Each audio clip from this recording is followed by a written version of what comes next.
What is up, everybody? Straw hats are cool. Back again with another tabletop gameplay video. Today we have Whitebeard versus Katakuri. And I'm sure most of you have already seen this at this point, but early Friday morning, the official One Piece TCG posted that there is a new banned and restricted list. There were no new bans on this one, but there were 3 new restrictions. Do want to talk about those briefly, just give you my thoughts on them. But we will get more into that towards the end of the video. Before we jump into the gameplay, I do just want to say thank you all again for all the support you have been giving the channel thus far. This will be only my 4th video, but the first 3 videos I've gotten a lot more support than I was expecting. I'm very grateful for everyone who is stopping by to support the channel, be it if you are from my local community or if you are someone from across the globe. Thank you all so much. At the time of this recording, I have passed 100 subscribers, and I'm sitting somewhere around 125 subscribers. So thank you all so much for supporting. But now let's get into the gameplay.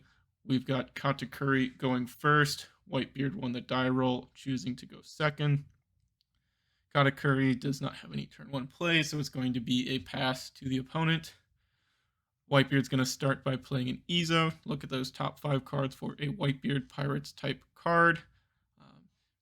Ezo being able to search both events and characters, as opposed to the Whitebeard Pirates event, which can only search characters. Just a ruling that most of you are probably familiar with, but one that you should all be aware of, as it is easy to mix them up, as they both do search Whitebeard Pirates type.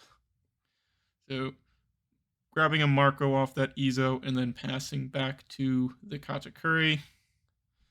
Katakuri looks like they top deck Ace Drusen for their turn, so always good to have 2k counters in hand.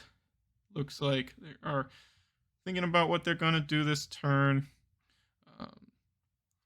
Whitebeard into Katakuri, I think, is a pretty interesting matchup because oftentimes the Katakuri player does not get to use their 10 cost Big Mom to its full value, because the Whitebeard player will often be at 0 life before they have the opportunity to play the 10 Mom, which really does hurt its power, making it just kind of a heal, and you have to tap out for it.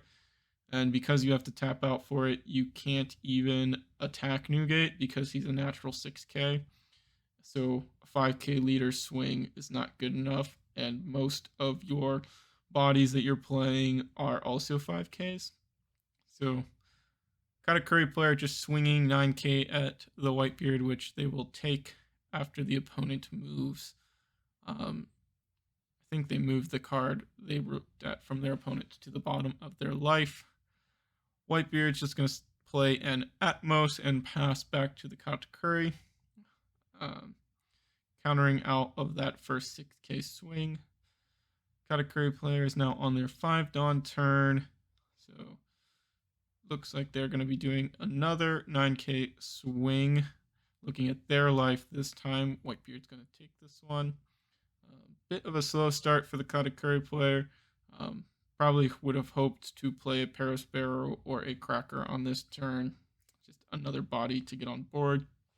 Going to opt to play the Thunderbolt from hand to KO the Atmos. Does cost 1 life, but it is good to clear that body, especially considering that our the Katakuri player is struggling to put on a bit of pressure, so just control the board is a good thing. Got the Edward Newgate player dropping down that Whitebeard Pirates, so they are going to be looking for Whitebeard Pirates types character. As I mentioned before, do remember that the event can only grab characters, as opposed to Ezo, who can just search any card with Whitebeard Pirates in its types. Going to be grabbing a Jozu.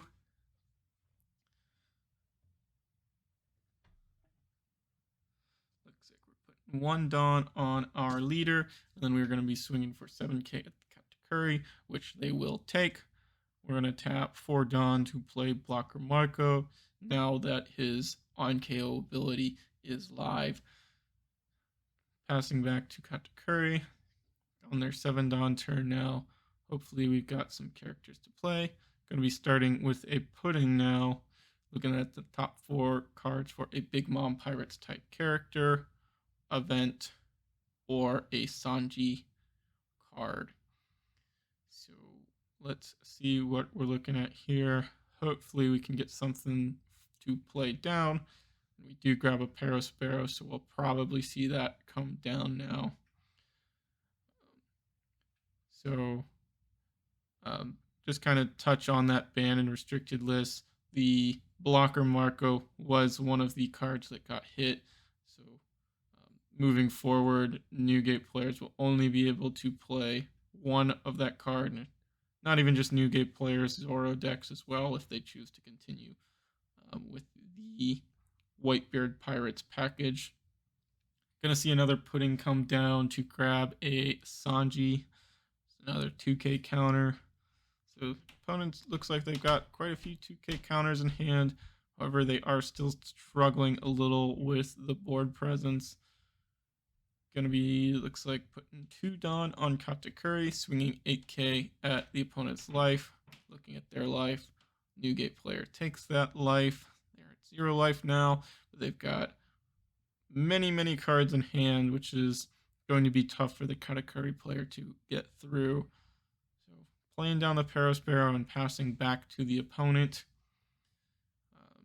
Newgate player is on their 8 Dawn turn now, so can't play that 9 cost Newgate just yet, but they will be able to do that soon.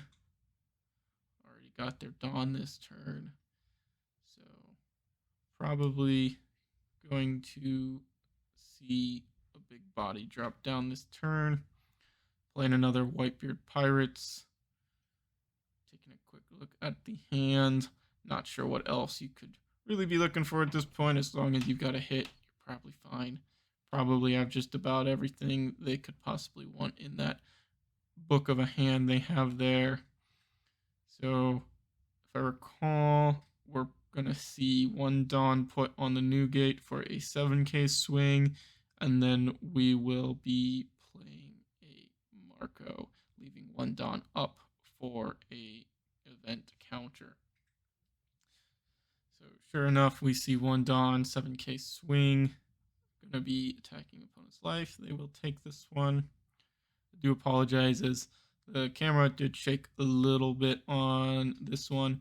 I did recently pick up an overhead tripod, so coming soon the videos will be recorded from a top-down perspective, so I'm excited to see what you all think about that.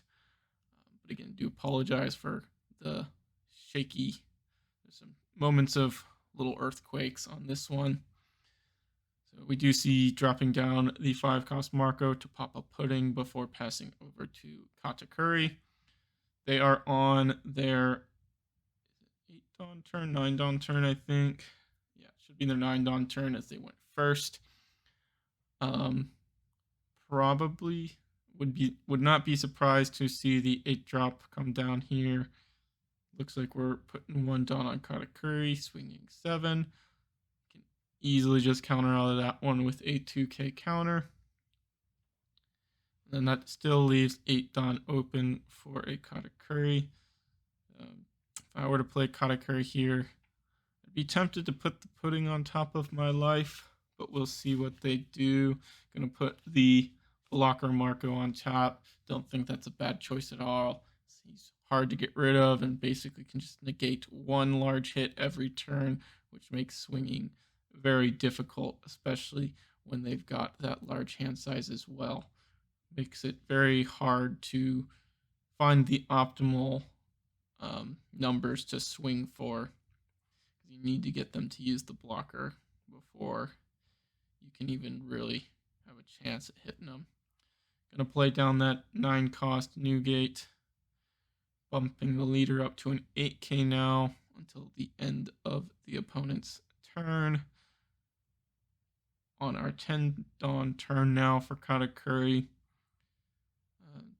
Probably not even in a great position to drop the 10 drop here, but we will see what the Katakuri player does.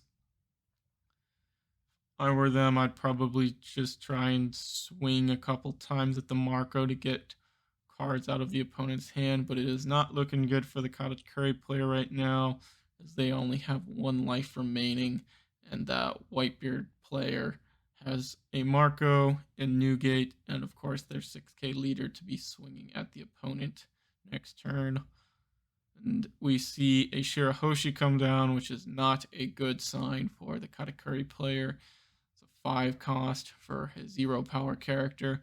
Does let you filter out the hand, and we see them drop 2 7-drop Big Moms, so their hand must be clogged up a bit. Leaves them with 5 Dawn left to play with. Like I said, I'd probably be trying to attack that Marco just a couple times.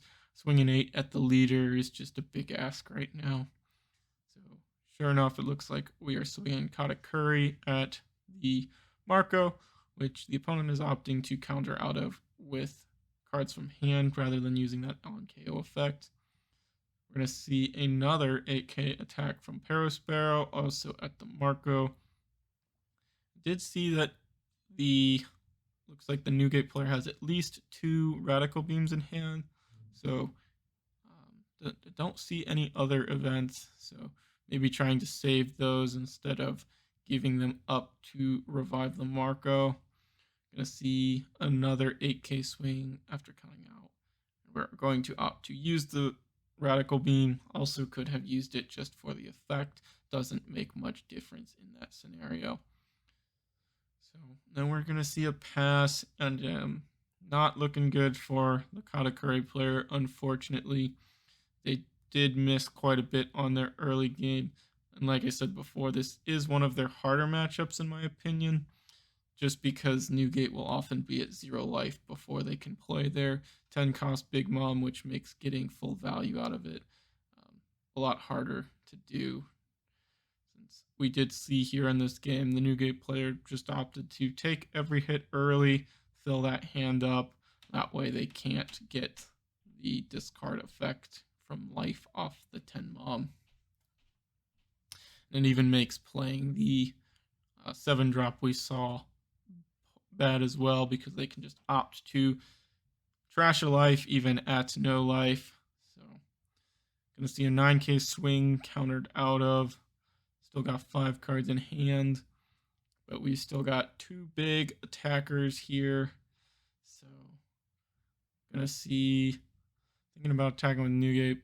First, we're just gonna play down 2 Machinos to buff up that Izo now to an 8k. And that is one of the scary things about red. Even those 1 cost characters, if you got 2 Machinos in hand, even an Izo can become an 8k swinger for 2 Dawn, which is crazy. Looks like the Katakuri player isn't quite sure what to do there. Weren't expecting that Izo to come out and be swinging this hard. Like I said, that is part of the power of red right now. Even something that, like an Izo that was played on turn 1, can become a very powerful attacker for Little Dawn investment. We're going to see a 9k swing now, which is going to go through since the opponent only has 2 cards in hand, meaning even if they're both 2ks, because they have no Dawn active, the most they can counter for is 9.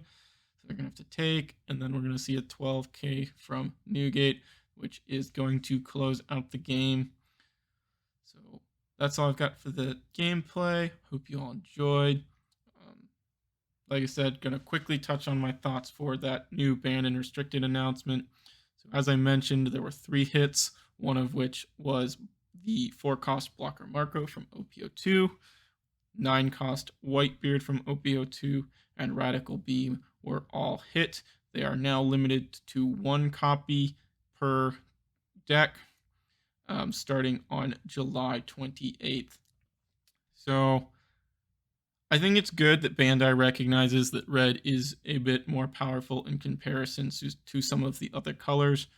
However, I don't know that this was the right approach to it. I think Radical Beam was a really good hit, as it was just a generically powerful card that you couldn't really play around, especially considering red already has guard point. I think hitting Radical Beam is good.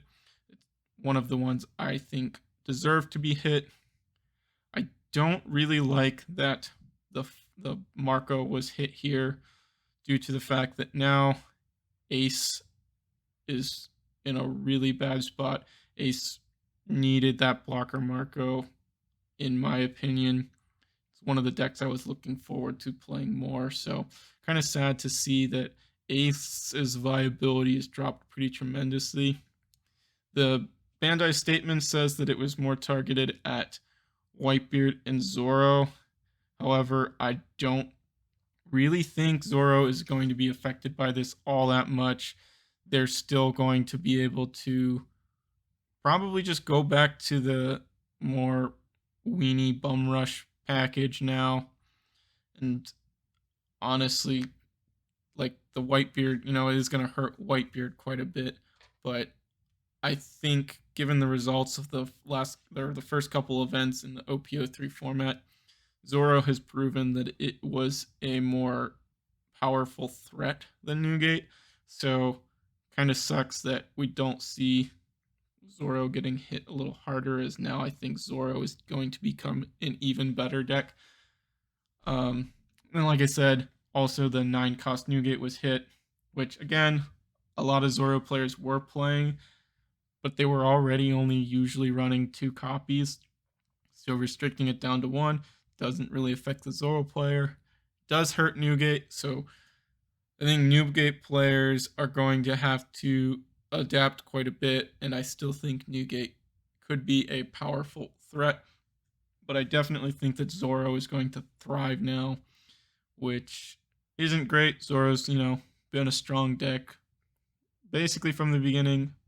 OP01, I don't think it was as good as Luffy and some of the other decks, but since OP02, Zoro's been very powerful, and I think now it is going to come out on top.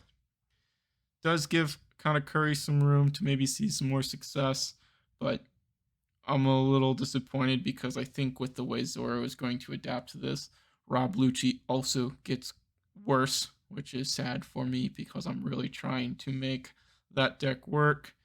And like I said, Ace, I feel like, is almost unplayable now, but we'll see what happens.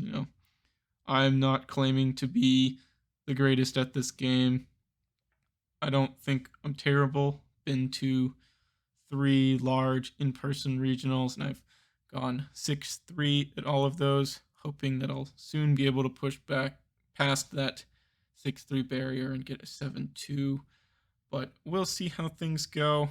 Again, like I said, I'm glad to see Bandai recognizes that there is a problem with red, but I do think they rushed into this one a little bit. I think Radical Beam was good, but personally, I would have rather seen something like Dadan get hit, because I do think that would bring or slow down Zoro and Law a little bit, which I think, given this new restricted list, will be probably the 2 most powerful decks, but we'll see. I can definitely see Zoro just playing more Vistas again, which would hurt the Law player. So we'll see how it goes, but I definitely think we're going to see a lot of Zoro, a lot of Law, and a lot of Katakuri moving forward. Anyways, that's my 2 cents on the situation. Let me know what you think down in the comments. Do you like the hits? Are you disappointed with the hits? What would you have hit instead? And what do you think you're going to be playing moving forward? So that's all I've got for today. Thank you so much for watching. I'll catch you all in the next one. Peace.